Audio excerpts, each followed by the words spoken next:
Chapter 19. Treasure. Unbelievable riches. He could not believe the contents of the survival pack. The night before, he was so numb with exhaustion he couldn't do anything but sleep.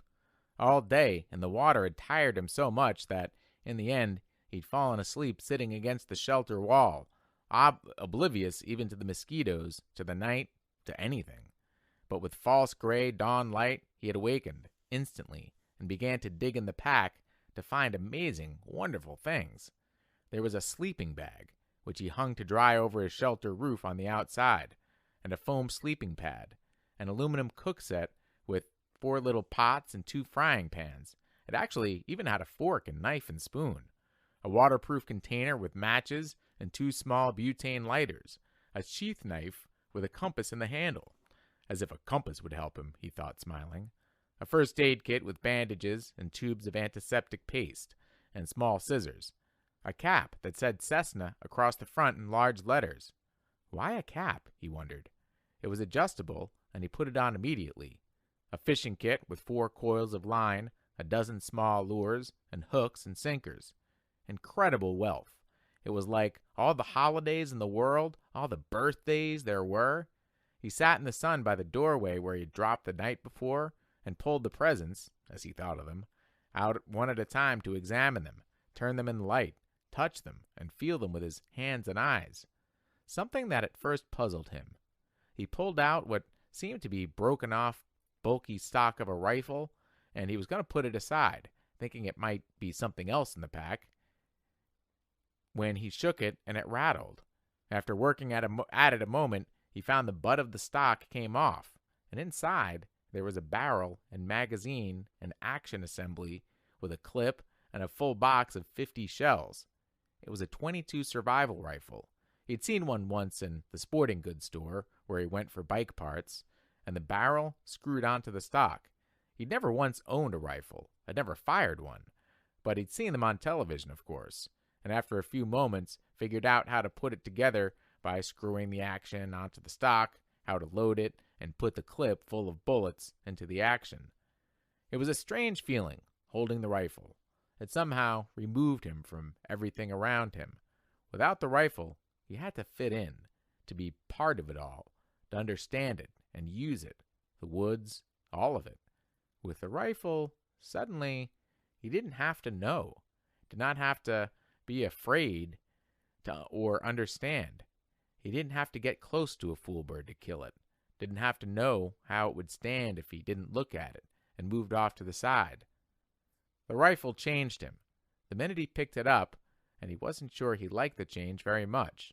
He set it aside, leaning it carefully against the wall. He could deal with that feeling later.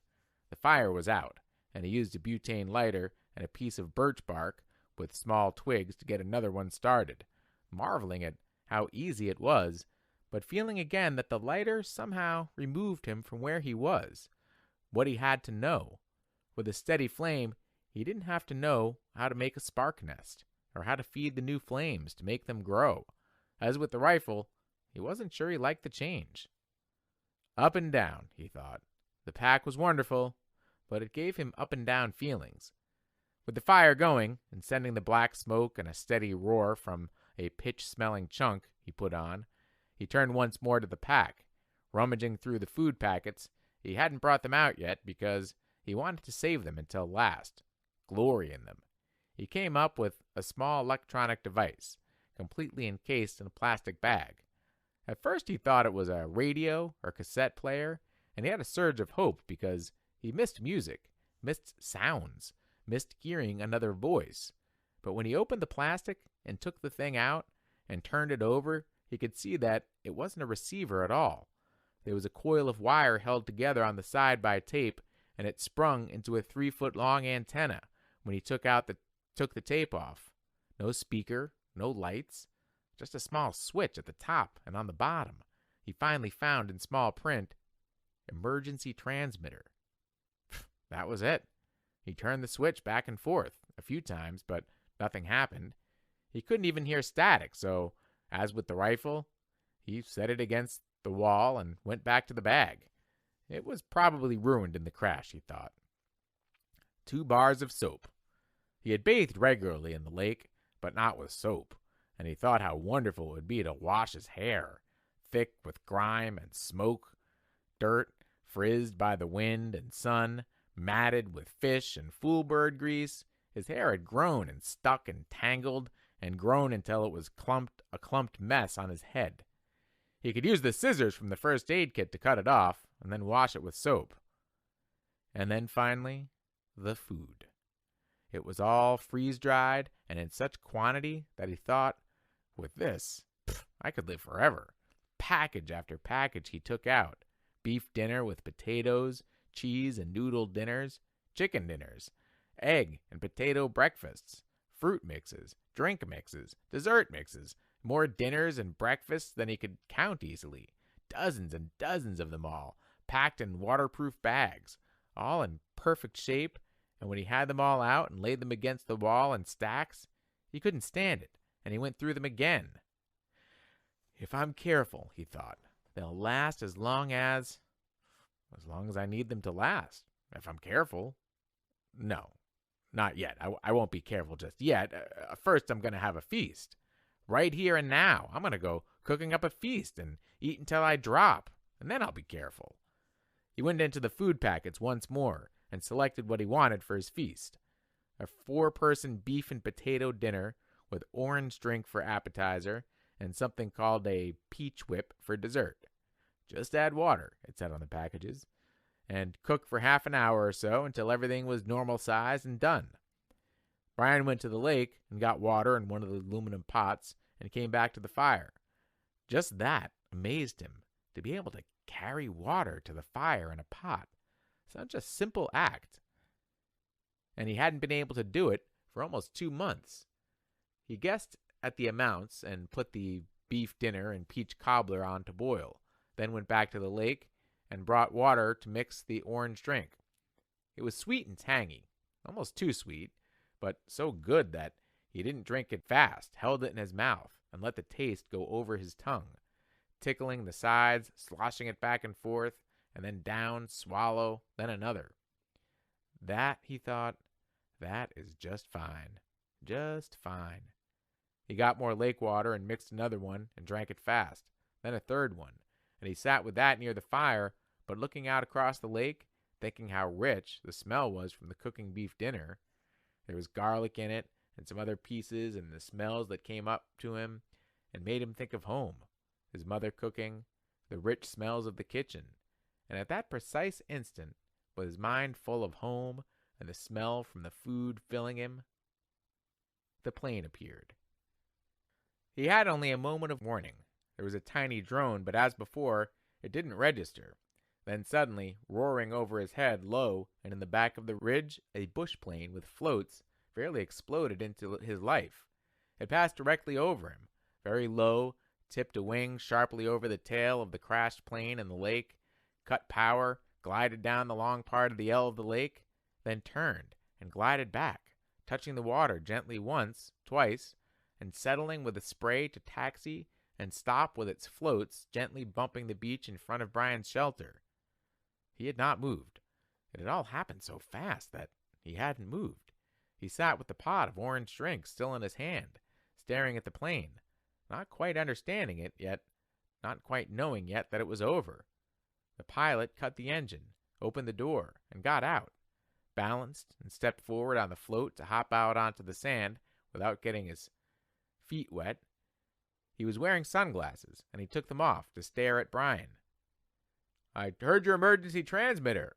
Then I saw the plane when I came over," he trailed off, cocked his head, studying Brian. "Damn, you're him, aren't you? You're that kid. They quit looking a month ago. No, almost 2 months ago. You're him, aren't you? You're that kid." Brian was standing now, but still silent, still holding the drink. His tongue seemed to be stuck to the roof of his mouth, and his throat didn't work right. He looked at the pilot, at the plane, and down at himself, dirty and ragged, burned and lean and tough, and he coughed to clear his throat. "My name is Brian Robeson," he said. Then he saw that his stew was done, the peach whip almost done, and he waved to it with his hand. "Would you like something to eat?" Epilogue. The pilot who landed so suddenly in the lake was a fur buyer, mapping Cree trapping camps for future buying runs, drawn by Brian when he unwittingly turned on the emergency transmitter and left it going. The Cree trap into the camps for fall and winter to trap into and the buyers fly from camp to camp on a regular route. When the pilot rescued Brian, he had been alone on the L-shaped lake for 54 days. During that time, he had lost 17% of his body weight. He later gained back 6%, but had virtually no body fat. His body had consumed all extra weight, and he would remain lean and wiry for several years. Many of the changes would prove to be permanent. Brian had gained immensely in his ability to observe what was happening and react to it. That would last him all his life. He had become more thoughtful as well, and from that time on, he would think slowly about something before speaking. Food, all food, even food he didn't like, never lost its wonder for him. For years after his rescue, he would find himself stopping in grocery stores to just stare at the aisles of food, marveling at the quantity and the variety.